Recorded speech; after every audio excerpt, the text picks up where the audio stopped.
Hi everyone and welcome to day 12.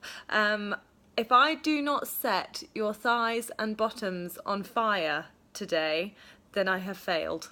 So if this, I don't know why, I'm just feeling that legs today has to be a burner. So I'm going all out, guys, and I want you just to get through it one at a time. 31 exercises of only 5 exercises. We can totally do this, and I want us all to be feeling our tush and our thighs tomorrow. So you can share in my DOMS misery tomorrow as we all fire this out for day 12. Legs and bottom, tush, whatever, booty, whatever you want to call it, we're going to be working it.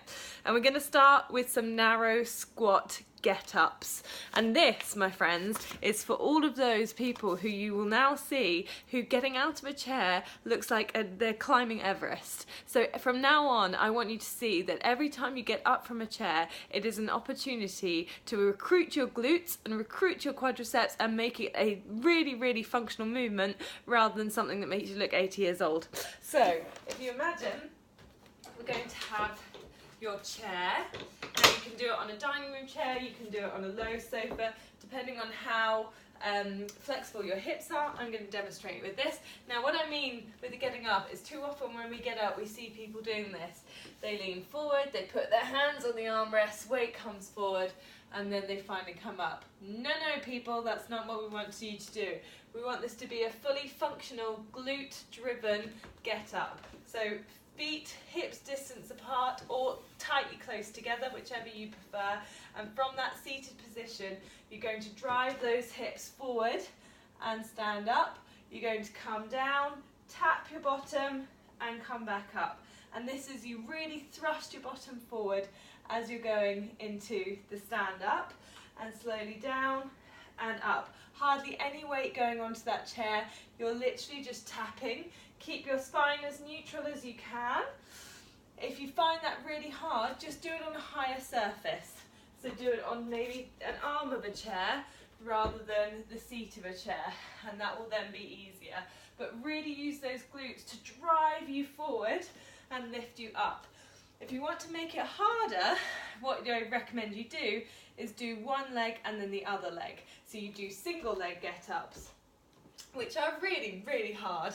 So you could do 16 on either leg, you could do 10 on the right leg, 10 on the left leg, and then 11 with both legs together. So that would be a get-up, like this. But having done this exercise, I honestly want you all to think about it every single time you get up and down from a chair, because it is such a great way to recruit your bottom and your legs to do the work for you, which will keep you strong in that movement and function in that movement and not stressing your low back in that movement. So that is the first one. The second one, it's my favourite. Such a great exercise, but we are all going to feel it. We're going to do some plyometric lunges or jump lunges, whichever you want to call them. All we're going to do is go from a lunge position this way, you come straight up and switch legs in the air. Like so. Really hold your core, use opposite arms. Now, to break that down, the lowest level is going to be just stepping and coming back into the lunges. Okay, so that's your easiest version. The middle version is to put a little hop in the middle. So you go from one jump lunge to the middle to the other to the middle. If I show you sideways, it's probably easier. So this is the full.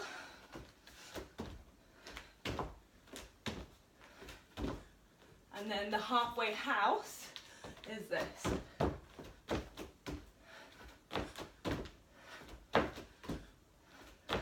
Okay, 16 of those on either leg. We're only going to do 16. When I first started doing those, I think I had to break them down into like 3 on each leg because I found them so hard. They're an incredibly hard exercise, so if you are breaking them down like that, do not worry, I've been there.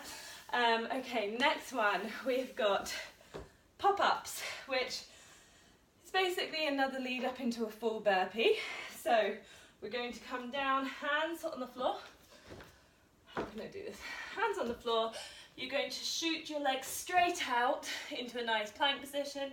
You're going to bring them under those arms again, And as they come up, you pop up in the shoulders. So you're getting a little extension in the mid-back here as the shoulders raise and chest comes forward.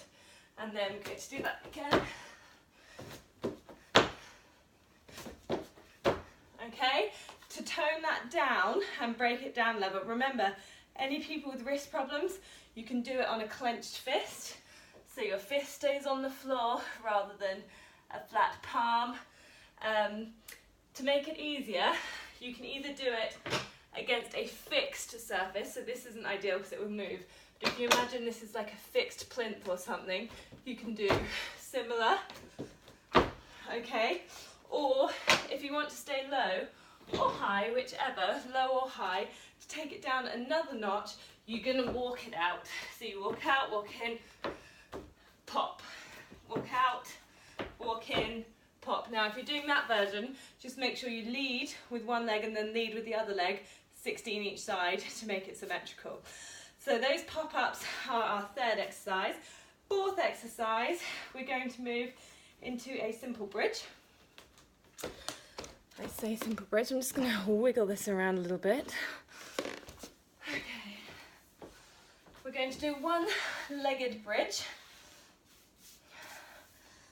On your back, heels towards your bottom, leg goes straight up into the air, and you're going to do 16 bridges, left side first.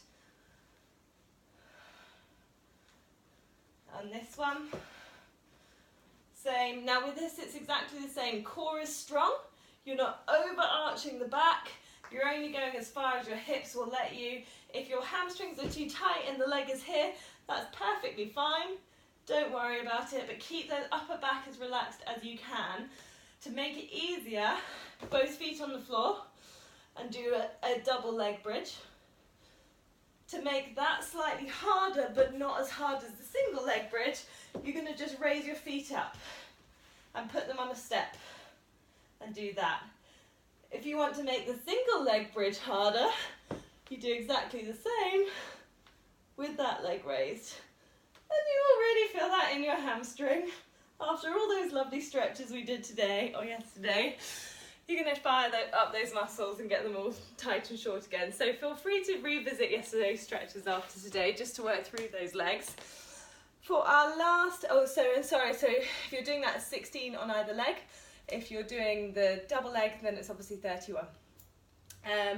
The last one is sumo squat jumps, okay?